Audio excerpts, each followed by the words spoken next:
Y como les decía, corresponde hoy, para ya arrancar, el quinto mensaje, que va a abarcar eh, el mismo capítulo 5. Recuerden que en el capítulo 5 comenzamos a hablar acerca del sermón del monte, sermón de la montaña, ¿cierto? Ahí donde estaban sus discípulos y muchas personas más, en Decápolis. Y el Señor empezó allí a soltar por primera vez en gran masa enseñanzas, ¿ya? Masa de gente me refiero y masa de enseñanzas, de cantidad de enseñanzas abultadas.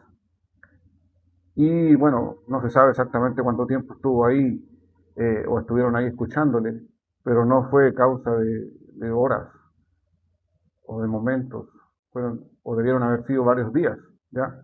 Porque la enseñanza que entregó abarca el capítulo 5, el capítulo 6 y el capítulo 7 del Evangelio según Mateo. Entonces entendemos que estuvo mucho tiempo hablándoles, ya prácticamente convivían con él para escucharle. Y hoy, bueno, eh, a modo de resumen, podemos ver que hablamos de las bienaventuranzas. Después nuestro pastor habló acerca de la sal de la tierra, ¿cierto? Después Juan Carlos pudo tocar la enseñanza o que Jesús enseñaba acerca de la ira. Y el apóstol Chris también pudo darnos una enseñanza bastante contundente y confiable del matrimonio, el adulterio y, ¿se acuerdan? Y el divorcio, ¿ya? Desde el momento en que Chris empezó a exponer, notamos al principio de la lectura suya que el Señor decía, y oísteis que fue dicho. De aquí en adelante vamos a escuchar bastante seguido esas palabras, ¿ya? El Señor cita las leyes o la ley que estaba en el pasado y a continuación va dando el verdadero sentido, ¿ya? Es eso lo que vamos a hacer hoy también con tres, bueno, según sus Biblias está dividido en tres temas, Biblias físicas o digitales. Lo que vamos a hablar hoy, que va a abarcar del verso 33 al 48 en su capítulo 5. Sus Biblias marcan tres temas, pero yo los subdividí en cuatro, ¿ya? Así que vamos a comenzar. Hoy hablaremos cosas bastante interesantes y la idea es que podamos ir almacenando esa información también. Bueno, a modo de introducción, en este trozo de escritura, ¿cierto? Jesús habla directamente, como en los trozos anteriores, al corazón de los seguidores, al corazón de los ciudadanos del reino, ¿ya? Y nos invita a vivir una vida marcada, específicamente en este trozo hace énfasis en esto, en la sinceridad, en la veracidad de nuestras palabras, en una parte, en el perdón y en un amor que refleja el corazón del Señor, ¿ya? Recuerda que en un principio dije que éramos sus hijos, Él nos ha hecho sus hijos, según las cartas a Juan, de Juan, perdón, dice que ahora somos llamados hijos de Dios, por Él, gracias a Él, ¿ya? Y un hijo inevitablemente debe parecerse a su padre. Así que en ese rumbo debemos andar. Aunque entonces estas enseñanzas pueden desafiar incluso nuestra propia naturaleza. El Señor a veces escribía, ¿cierto? O no escribía, sino que dictaba y decía, haz esto, y parecía ser muy difícil, casi antinatural, como por ejemplo, ama a tu enemigo. Eso no es algo natural en el mundo hoy en día, pero el Señor nos hacía y nos decía y nos dice que lo hagamos. Entonces estas enseñanzas pueden desafiar nuestra naturaleza. También nos muestran el camino hacia una vida que honra al Señor. El Señor quiere que le honremos. Quiere que vivamos en resumen a grandes rasgos para darle toda la gloria a Él. Y en resumidas cuentas vamos a comenzar la lectura, que va a estar ubicada, vuelvo a decir, en Mateo 5 del 33 al 38. Quiero pedir a la proyección que por favor leamos el verso 33 al 37 en traducción del lenguaje actual. El resto en nueva traducción viviente. ¿Es posible? Muchas gracias. Nos ponemos en pie. Entre tanto, buscamos, ¿cierto?, la lectura. El que no tenga se puede apoyar en la pantalla, pero créame que es una buena costumbre traer su Biblia, ya sea física o digital, pero es una buena costumbre poder hacerlo. No deje de hacer eso. Leemos entonces en el nombre del Padre, del Hijo y del Espíritu Santo. Como título dice las promesas. En ese mismo tiempo, Moisés también enseñó: no usen el nombre de Dios para prometer lo que no van a cumplir. Pero ahora yo les digo a ustedes que cuando prometan algo, no hagan ningún juramento. No juren por el cielo porque es el trono de Dios, ni juren por la tierra porque Dios gobierna sobre ella. Tampoco juren por Jerusalén porque esta ciudad pertenece a Dios, el gran rey.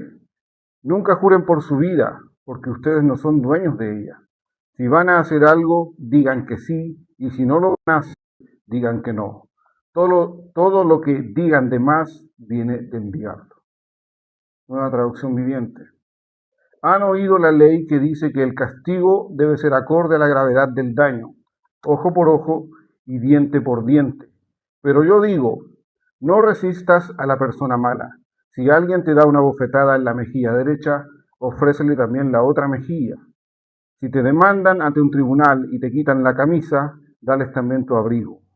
Si un soldado te exige que lleves su equipo por 1 kilómetro, llévalo 2. Dales a los que te pidan y no des la espalda a quienes te pidan prestado.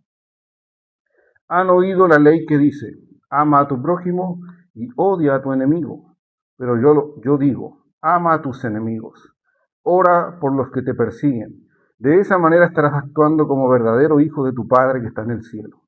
Pues Él da la luz de su sol tanto a los malos como a los buenos, y envía la lluvia sobre los justos y los injustos por igual. Si solo amas a quienes te aman, ¿qué recompensa hay por eso? Hasta los corruptos cobradores de impuestos hacen lo mismo. Si eres amable con tus amigos, ¿en qué te diferencias de cualquier otro? Hasta los paganos hacen lo mismo. Pero tú debes ser perfecto, así como tu Padre en el cielo es perfecto. Señor les bendiga. Bueno, como les decía en un principio, contundentes enseñanzas. ¿Ya? Ahora ustedes podrán decir que enseñanza del maestro no lo fue. Todas lo fueron, ¿cierto? Él vino a aclarar las cosas, a poner las cosas en claro. Y entonces, primer bloque que va a abarcar, ¿cierto? Desde el verso 38, perdón, desde el verso 33 al verso 37. Según los estudiosos, sobre todo los de la teología reformada, en este contexto, en el capítulo 5 de Mateo, dicen de que Jesús en ningún caso está anulando la ley, ¿ya? Sino que está corrigiendo las interpretaciones por encima, las interpretaciones superficiales que dieron los fariseos y revelando la verdadera intención moral de la ley. Recuerden de que los fariseos hacían las cosas para que los vieran que las hacían, ¿ya? No porque en su interior era correcto, sino solo estaban preocupados de su exterior, ¿ya? Inevitablemente tenemos que fijarnos sobre la palabra jurar, ¿ya? El primer bloque habla acerca de los juramentos y las promesas. Si bien es cierto, no todas las Biblias hablan de promesas, hay 2 o 3 traducciones que pude encontrar que hablan acerca de promesas en ese mismo texto, ¿ya? Pero la mayoría hablan solamente de jurar. Inevitablemente ustedes podrán pensar incluso que las dos cosas significan lo mismo, ¿ya? Pero hay una variación importante entre una y otra. Para eso, como siempre, iremos al origen. Y primero iremos al origen de jurar, que viene del latín iurare, que significa prestar juramento o afirmar invocando a una autoridad sagrada. Ya, no olvide eso. Por eso, cuando alguien dice simplemente te prometo, está dando su propia palabra. Cuando dice juro por Dios que cumpliré, está convirtiendo esa promesa en algo solemne, ¿ya? En algo importante. Y recuerden que el Señor decía, no juréis por el cielo, por la tierra, por Jerusalén, por sus cabezas, dice otra versión. ¿Por qué piensan ustedes que el Señor afirmaría esas cosas? Porque nada de esas cosas nos pertenecen, hermanos míos. Todo es de Él. Hasta tu cabeza es suya. Hasta tu vida es suya. Ahora, la etimología de prometer, del latín promitere. Pro significa hacia adelante o delante. Y mitere es enviar o poner. Literalmente significa comprometer algo para el futuro o dar una palabra de antemano. ¿Ya? Entonces, ¿cuál es la diferencia principal entre ambos términos? Prometer es comprometer la propia palabra. ¿Ya? La autoridad es uno mismo en esas promesas y se enfoca en una acción futura. Un ejemplo claro, prometo ayudarte mañana. ¿Ya? Jurar, en cambio, es reforzar una afirmación o un compromiso invocando a Dios, invocando a una autoridad o algo sagrado. Y añade solemnidad y responsabilidad a lo mismo. Y puede referirse a una afirmación presente o como a una promesa futura. Ejemplo, juro que digo la verdad. Presente, ¿cierto? Juro que cumpliré mis deberes. Futuro. Evidentemente en la escritura debemos encontrar estas diferencias también. Y también hay una distinción en la escritura. Un juramento siempre tiene que invocar a Dios como testigo.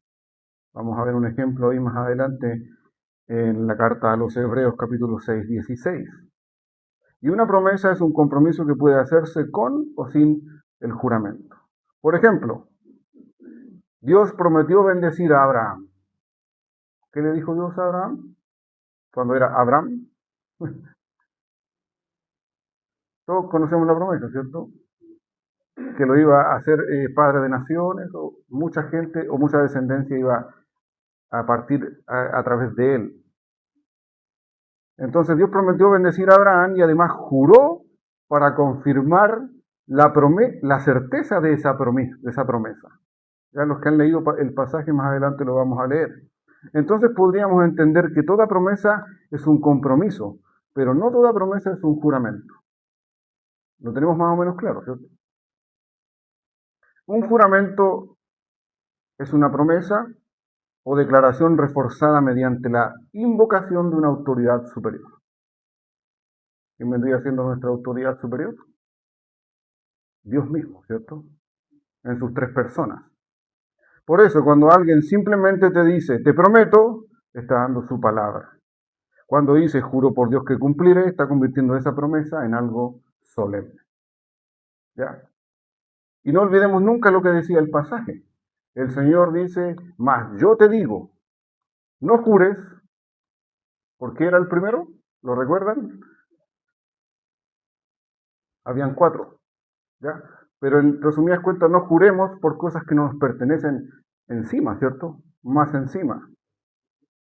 Ahora analicemos verso a verso. El verso 33 señala que los judíos habían reducido el mandamiento a una simple prohibición de jurar. ¿Ya? Pensaban que mientras no mintieran bajo un juramento, estaba bien. No creo que hubiera estado tan bien. Por algo el Señor lo aclaraba. Del 34 al 36 dice Jesús que no debemos jurar en ninguna manera. Debemos entender aquí claramente que el Señor no está prohibiendo todos los juramentos legítimos. Más bien condena la costumbre de jurar continuamente en cualquier conversación ordinaria. Recuerden que esto es algo solemne, algo que lleva importancia. Y hoy en día se ocupa, ¿cierto?, para cualquier cosa. Han escuchado por ahí que les dicen, te juro, ¿cierto?, por mi mamita, o por la memoria de mi padre, o te juro por esto. para cosas que no son trascendentales. Y juran porque así ellos pretenden afirmar la veracidad de sus palabras. ¿Y quién necesita que sus palabras sean afirmadas? Pues no otro que alguien que no es veraz, alguien que no es contundente con lo que dice y le hace. Entonces, los juramentos solemnes siguen siendo válidos cuando existe una causa justa y necesaria, lo veremos más adelante. El 37 da el énfasis. Sea vuestro hablar sí, sí, no, no. Y ahí entendemos entonces que la raíz del problema es la falta de veracidad. Si alguien necesita a alguien que lo apoye en lo que está diciendo, es porque no es veraz. Es porque nunca lo ha sido. Aún puedes serlo, sí. Una persona íntegra no necesita reforzar cada afirmación con juramentos vacíos. ¿Ya?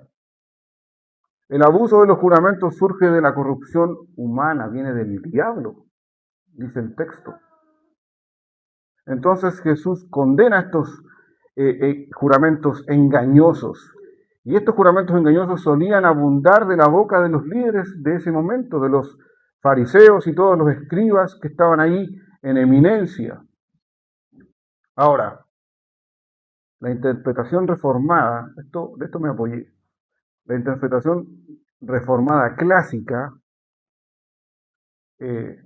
dictada en su momento por el teólogo Juan Calvino, sostiene que Jesús no prohíbe todos los juramentos legítimos. Ejemplo, hay juramentos que uno tiene que hacer en tribunales. ¿A alguien le ha tocado prestar declaración en algún momento? ¿No? Bueno, lo primero que te dicen, jura usted, ¿cierto?, decir la verdad. ¿Es así? Es algo importante. No es algo con lo que se deba jugar. ¿Ya?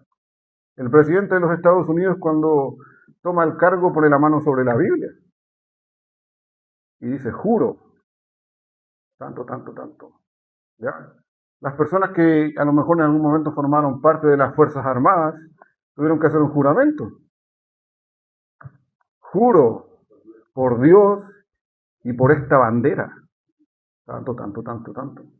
Cosas solemnes, ¿cierto? Fíjense de que cuando estuvimos en el altar delante del siervo o del ungido que nos pudo casar, dijimos sí. No sé qué dijeron ustedes, prometo, acepto, no tengo idea, pero estaba Dios por testigo. Juramento solemne. ¿Ya? Son cosas importantes en las que debemos ocupar esto. Y no son muchas ocasiones en la vida. Por lo mismo, Dios juró en ocasiones y los apóstoles le invocaron también como testigo. ¿Dónde Dios juró? Ahí en el Génesis 22, 16, dice, por mí mismo he jurado, dice Jehová. El Salmos 110:4 dice, juró Jehová y no se arrepentirá. ¿Creen ustedes que necesitaba el Señor jurar? No, pero por algo lo dijo. ¿Ya? Recuerden que esto era sombra. Por algo lo dijo. Hebreos 16:13 explica que Dios juró a Abraham para dar una garantía adicional. Miren, Dios mismo le dio una garantía adicional a Abraham. ¿No será que este no me vaya a creer? Porque cuando Dios hizo la promesa a Abraham, no pudiendo jurar por otro mayor, juró por sí mismo. No hay otro mayor que él. Los apóstoles, en este caso Pablo, invocaron también al Señor en Romanos 1:9, porque testigo, dice, me es Dios. ¿Ya? Segunda a los Corintios 1:23 dice, mas yo invoco a Dios por testigo sobre mi alma.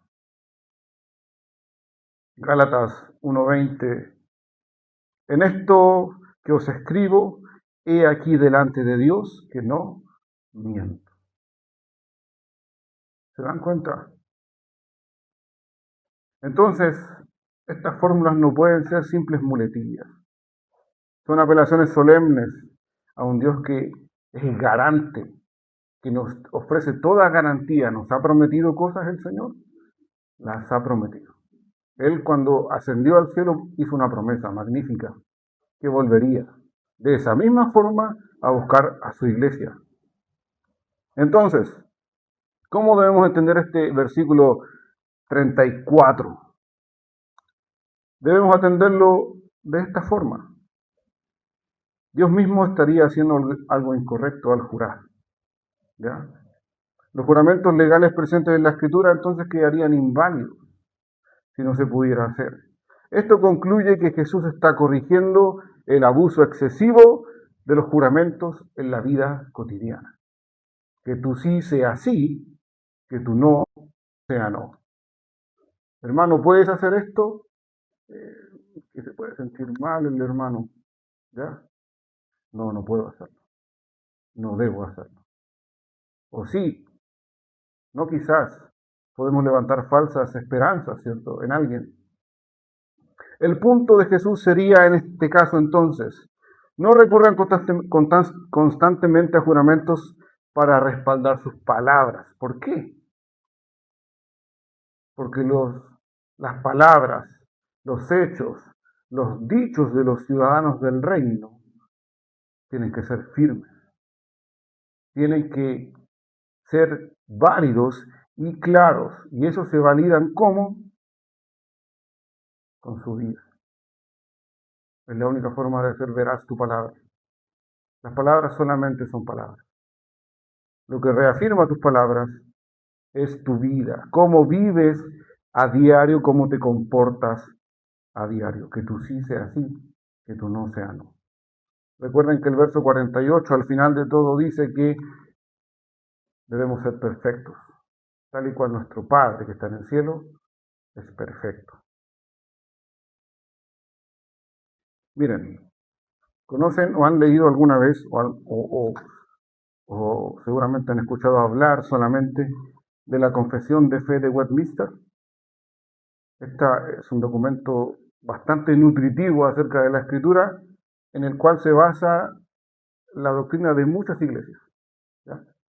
Básicamente la iglesia eh, bautista reformada o los reformados basan su teología en esta confesión de fe. Y es un documento fundamental para ellos. ¿Ya? Porque dice lo siguiente en referencia a este texto. Un juramento es legítimo cuando se hace en una ocasión grave o importante, cuando se realiza delante de Dios.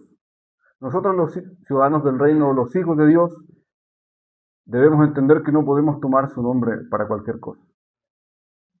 Debemos usarlo en ocasiones importantes. ¿Es importante cuando el Señor nos unió en matrimonio? Lo es. Es un momento adecuado para invocar su nombre. Es legítimo también cuando se dice la verdad y se tiene la intención de cumplir lo que has dicho o lo que has prometido. Lo que Cristo prohíbe es la práctica sin pensar de estos juramentos que tienen apariencia de veracidad, pero no lo son. Entonces, el creyente debe ser tan veraz que con un sí baste. ¿Lo tenemos claro? Con un sí nuestro debe bastar. La integridad del corazón elimina la necesidad de constantes juramentos. Tu vida, hermano mío, va a respaldar ese sí, va a respaldar ese no. La mentira y la manipulación verbal no son compatibles con el reino. Y todo eso viene del diablo, dice la Escritura misma. Entonces, no olvides esto, que tu sí sea sí y que tu no sea no, en simples palabras. Ahora, analicemos los versos 38 al 42. Y este lleva por título la represalia. ¿Qué es una represalia? Cuando alguien dice voy a tomar represalia, tiene algo que ver con la venganza, ¿ya? Con el me las pagarás, ¿ya? Jesús también tiene gran enseñanza acerca de este tema. Lo vuelvo a leer. ¿Han oído la ley que dice que el castigo debe ser acorde a la gravedad del daño? Ojo por ojo y diente por diente. Eso suena justo, porque es lo mismo por lo mismo. ¿Ya? Ahora, aquí aparece una enseñanza que no sé si la han escuchado, que viene del griego lex talionis, que no es otra cosa que la ley del talión. ¿Han escuchado hablar acerca de eso? La ley del talión es la ley que dice ojo por ojo, diente por diente, quebradura por quebradura, mano por mano. Habla en una justicia totalmente igualitaria. El tema es que todo esto se salió de contexto, desde el momento en que fue dicho hasta ahora. La palabra talión proviene del latín lex talionis, que significa ley de la represalia equivalente o ley de la retribución proporcional. Y viene alguien y me quita un ojo, yo voy y le quito el ojo. Eso era lo que decía cuando el Señor dice, ¿oísteis que fue dicho en Reina Valera? Pero después dice más, yo os digo, ¿ya? ¿Y dónde encontramos esta ley? Y en varias partes en el Antiguo Pacto. Éxodo 21, del 23 al 25, en el contexto de las leyes civiles dadas a Israel, dice, mas si hubiere muerte, entonces pagarás vida por vida, ojo por ojo, diente por diente, mano por mano, pie por pie, quemadura por quemadura, herida por herida, golpe por golpe. ¿Ya? Eso encontramos ahí en el Éxodo. En el libro de los Levíticos, donde hay gran cantidad de leyes, ¿cierto?, de todo tipo, en el 24, 19 y 20, y aquí aplicada al principio general de la justicia, ese libro tiene casi puras normas, ¿ya? Dice, y el que causare lesión a su prójimo, según hizo, así le sea hecho. Y vuelvo a decir, rotura por rotura, ojo por ojo, diente por diente, según la lesión que haya hecho a otro, tal se hará a él. En este episodio del texto de materia estamos hablando del amor al prójimo, en un contexto un poco más global, ¿ya? Y se malentendió esta ley, ley del talión o del ojo por ojo, porque las personas que tenían que tomar la justicia por sus manos no eran los mismos agraviados, ¿ya? Ellos tenían que ser llevados delante de un tribunal y ellos ejercían justicia. ¿Por qué? Porque estaba sucediendo en esos momentos de que si alguien le quitaba el ojo a alguien, ejemplo, ¿cierto? Él iba y se vengaba, pero no quitándole el ojo, sino quitándole la vida, cosa que no era proporcional. ¿Por qué? Porque tomaban las justicias por sus manos, siendo que la ley decía de que tenían que llevarlo ante un tribunal y ahí iban a ser ejecutada la justicia. La ley del ojo por ojo fue dada para limitar la venganza y regular la justicia pública, pero inevitablemente se usó para otra cosa. En el tema de la represalia, en el tema del desquite, se pasaban de la mano. ¿Ya? Jesús corrige el error de aplicarla a las relaciones personales, porque en ningún momento era para aplicarla entre dos personas. No, si alguien te hería, tú ibas y lo acusabas al tribunal. Y ahí se resolvía el asunto. Entonces, ¿cuál era su propósito? Muchas personas piensan que esta ley promovía la venganza, pero en realidad hacía absolutamente lo contrario. Y en el tiempo antiguo era común responder a una ofensa con una represalia mucho mayor. Por ejemplo, alguien podía perder un diente y responder matando al agresor. Ahora yo les pregunto,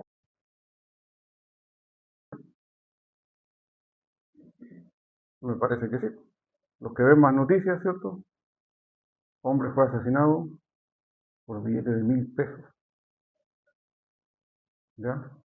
Por un billete de 10.000 pesos. Hombre fue baleado por las láminas del álbum del Mundial. ¿Se dan cuenta? Que parece que pasara hoy lo mismo. Y la ley del talión establecía en ese momento un límite. El castigo debía ser proporcional al daño, no superior. No podía exceder la falta cometida. La justicia debe ser administrada por las autoridades, no por ti mismo. Por eso, en el contexto histórico, fue una medida que, si funcionaba bien, debía restringir la violencia. Pero insisto, el maestro vino a darle el verdadero sentido a esas leyes, ¿ya? Los comentarios reformados aquí explican que Jesús no elimina la función legítima de los magistrados y los tribunales, no, porque están para resolver las cosas, ¿ya? Está prohibiendo la venganza personal. El discípulo debe estar dispuesto a sufrir agravios antes que responder con un espíritu de venganza. ¿Puedes vengarte? ¿Qué dice el texto? Pero yo os digo, no resistas a la persona mala. Si alguien te da una bofetada, dale otra. No. Vuélvele la otra mejilla. Ofrécele también la otra mejilla. Si te demandan ante el tribunal y te quitan la camisa, dale el abrigo. Y entendemos por contexto judío y histórico de ese momento que esas prendas eran algo importante. Los judíos eran personas muy celosas, muy recelosas cuando hablamos de su desnudez. Ellos no podían mostrar su cuerpo así como así, ¿ya? Por ende, era importante si te quitaban la vestimenta. Si un soldado te exige que lleves su equipo por 1 kilómetro, esto era una ley, ¿cierto? Si ibas caminando por el camino real, digamos, y te encuentras con un soldado, debías llevar su equipo, su armadura, sus armas, ¿ya? La ley decía que por 1 milla o por 1 kilómetro. ¿El Señor qué dice? Llévalo 2, ¿ya? Dales a los que te pidan y no des la espalda a quienes te pidan prestado. El Señor vino a dar el verdadero sentido a estas palabras. La otra mejilla no significa permitir toda forma de maldad ni abandonar la justicia civil.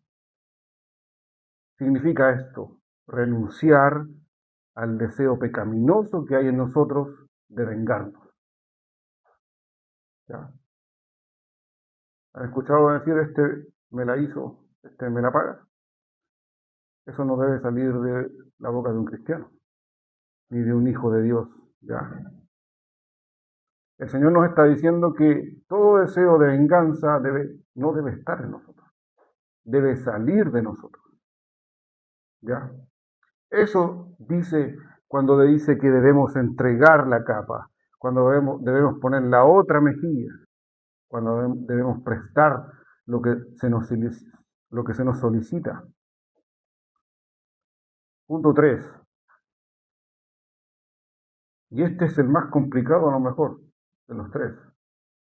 Amar a los enemigos. Del 43 al 47. Fíjense ustedes que la frase aborrecerás a tu enemigo no aparece en la ley de Moisés. Usted puede buscarla, googlearla, como sea, pero no está escrito en la ley de Moisés. Refleja una tradición humana que limitaba el amor únicamente a los cercanos. ¿Ya? En Mateo 5:43 Jesús dice, oísteis que fue dicho, ¿ya? Amarás a tu prójimo y aborrecerás a tu enemigo. Entendemos que el Señor en muchas ocasiones citaba las Escrituras, ¿ya? Esta vez hizo lo mismo, pero solo con la primera parte, porque la segunda parte no está escrito en el Antiguo Testamento. Y aquí ocurre algo interesante por eso mismo. Primera parte, amarás a tu prójimo. ¿Quién es el prójimo? El más cercano, el más próximo, ¿ya? Y esta parte proviene directamente de la ley de Moisés. Levítico 19:18 dice, Levítico, no te vengarás, ni guardarás rencor a los hijos de tu pueblo, sino amarás a tu prójimo como a ti mismo, yo, Jehová. ¿Ya? Y Jesús cita claramente ese mandamiento, ese mandato. Ahora, ¿qué pasa con la otra porción del texto? Que es, y aborrecerás a tu enemigo. Y por más que la busque, no la va a encontrar, hermano mío. Esa frase no aparece en ninguna parte del Antiguo Testamento como un mandamiento de Dios. Por eso, aquí hay que especular. Los teólogos que saben más que uno entienden que Jesús está exponiendo una interpretación popular de los escribas y de los fariseos. ¿Por qué? Ellos habían deducido que si debía amarse al prójimo, entonces era lógico que debíamos odiar al enemigo. ¿Ya? Dios en ningún caso ha dicho que odiemos a nuestro enemigo, ni en el Antiguo ni en el Nuevo Testamento. ¿Ya? Entonces los fariseos, si Jesús exponía estas palabras, era porque algo estaba pasando. ¿Ya? Algún problema había. Entonces ellos creían y deducían y se daban el permiso de decir que si debíamos amar al prójimo, era lógico entonces que odiáramos a los enemigos. Sin embargo, el propio Antiguo Testamento enseña algo diferente. El Éxodo 23, 4 y 5 dice, si encuentras el buey o el asno de tu enemigo extraviado, devuélvelo. ¿Ya? Si nos hubiera dicho que odiáramos, nos quedamos con el buey o con el asno. ¿Ya? Proverbios 25, 21 dice, si el que te aborrece tuviere hambre, el que te aborrece no es tu amigo, ¿cierto? Si el que te aborrece tiene hambre, dale de comer pan. El Señor en ningún momento ha enseñado el odio, sino todo lo contrario, enseña el amor. ¿Ya? Por lo tanto, el Antiguo Testamento ya contenía principios de amor y misericordia hacia las personas que nos hacen mal o los enemigos. Fíjense, Mateo 5 dice, oíste que fue dicho, pero yo os digo, lo decía Cris en el mensaje exterior, y aquí dice lo mismo, y seguramente más adelante va a decir las mismas palabras. Oíste que fue dicho, pero yo os digo. Jesús no corrige la ley de Dios, corrige la interpretación que estaba incompleta. ¿Ya? Como les dije en un principio, Él vino a poner y dejar las cosas claras. Esto debe hacerse así. Antes estaba todo distorsionado, ¿ya? Pero Él corrigió esa distorsión. Por eso, Mateo 5:43 no cita un solo texto del Antiguo Testamento. Aquí Jesús, el Maestro mismo, combina una cita que está en Levítico al decir amarás a tu prójimo y una tradición o deducción meramente humana que dice aborrecerás a tu enemigo. Él combina esas dos verdades. ¿Y para qué? ¿Con qué sentido las combina? Para restaurar el verdadero alcance de la ley. ¿Ya? Amad a vuestros enemigos y orad por los que os persiguen. Eso quería el maestro. ¿Ya? Eso quiere el maestro. Entonces, si Dios muestra una bondad común hacia justos e injustos, que incluso sobre justos e injustos sale el sol. Sobre justos e injustos llueve. ¿Debemos los creyentes generar ese carácter o reflejar ese carácter divino? Debemos hacerlo. Y otra cosa, amar a los enemigos no significa aprobar su pecado. No, sino buscar su bien y orar por su pecado y orar por ellos. Entonces aquí Calvino, el teólogo que les mencionaba antes, comenta y observa de que Jesús lleva el mandamiento del amor a su máxima expresión humana. ¿Por qué digo humana? Porque la máxima expresión del amor estuvo en la cruz. ¿Ya? A eso no llegaremos nosotros como humanos. Solo Él pudo llegar a esa máxima expresión. Y una vez analizado estos tres puntos, vamos al cuarto y último punto que encierra los tres. ¿Ya? Y nos deja y nos hace el jaque mate y nos dice que no podemos hacer otra cosa. El 48 dice, pero tú, recuerden el escenario, el maestro en la cima de un montecito, ¿cierto? Hablando primero a los más cercanos, seguramente los 12, y después los demás que le seguían, hombres, mujeres, ancianos, niños. ¿Ya?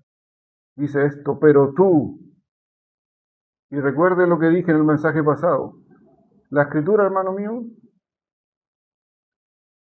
nos fue escrita a nosotros. ¿Ya? Porque nosotros no somos o no vivimos en Éfeso, en Tesalónica, ¿ya? En Colosa. No fue escrita a nosotros, pero sí fue escrita para nosotros. Entonces hoy pon oído, ¿cierto? Atento y escucha estas palabras. Pero tú, iglesia de porvenir, debes ser perfecto. ¿Por qué? Porque el Padre que está en el cielo es perfecto. ¿Ya? Será sencillo esto. Y analicen sus vidas. Sus sí son sí, sus no son no, o necesitan traer un aval para que les crean. Analicen sus vidas, ¿cierto? Entonces, este texto último, el 48 que acabo de leer, puede generar algunas preguntas también. La interpretación no entiende que Jesús exija una perfección absoluta e inmediata para alcanzar la salvación. No. De partida la perfección es complejo. Alcanzarla, la perfección de Dios, ¿cierto? Y menos alcanzarla de forma inmediata. Y menos que logremos eso para alcanzar la salvación. Yo diría, mejor dicho, hermanos míos, que la salvación nos alcanzó a nosotros. ¿Ya? Porque nosotros si tratáramos de alcanzarla nunca podríamos hacerlo. Más bien quiere decir que el texto 48 representa el estándar perfecto del Señor.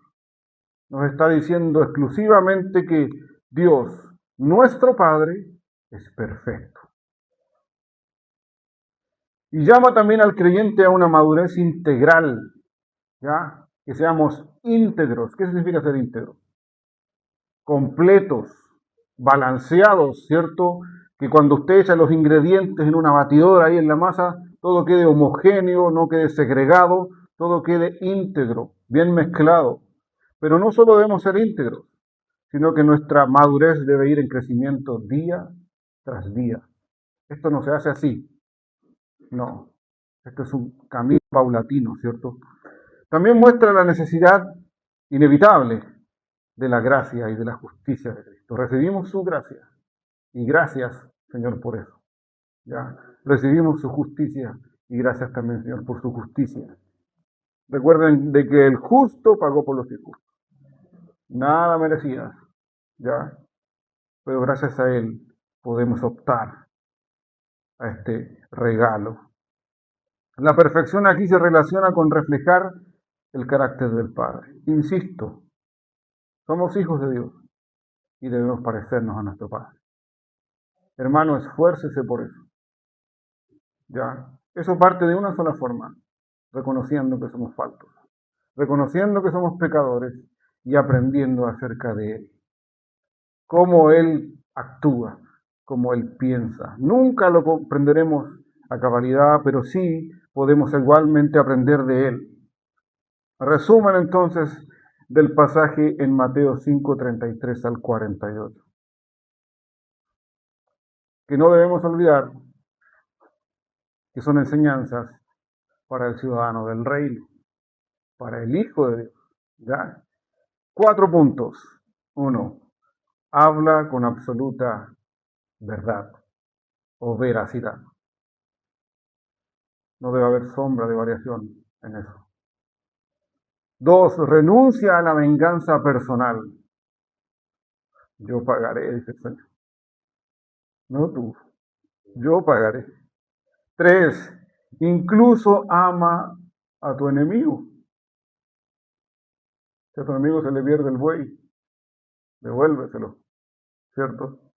4. Busca reflejar el carácter perfecto de Dios. Cada día, hermano mío, parezcámonos más al Padre. Que es lo mismo que parecerse al Hijo.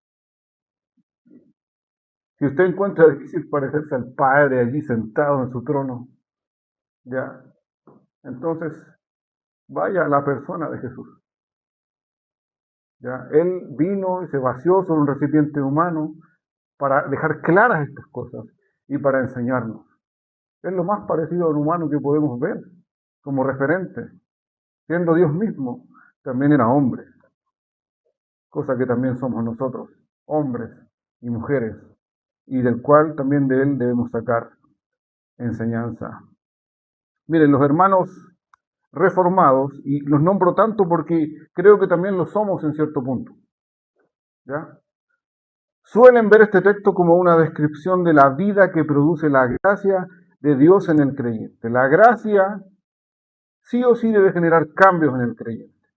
Es imposible, como dice una canción por ahí, encontrarte con su cruz y hacer que no pasó nada, ¿ya? Y de verdad te encontraste con la cruz de Cristo, va a pasar algo. Van a haber cambios. No como un medio para ganar la salvación, no, nadie puede ganarla. La salvación es por gracia mediante la fe. Estas obras son el fruto de una vida transformada. ¿Por qué hacemos obras? Porque Él nos salvó. Ya. Las palabras de Jesús no son una carga imposible, son una invitación a depender de Él a diario. Y cuando permitimos que Dios transforme nuestro corazón, ¿alguien podrá poner resistencia? ¿Alguien podrá ponerle resistencia? No, aún ni en nuestro corazón. Responder con gracia y vivir con integridad es lo que debemos hacer. Que este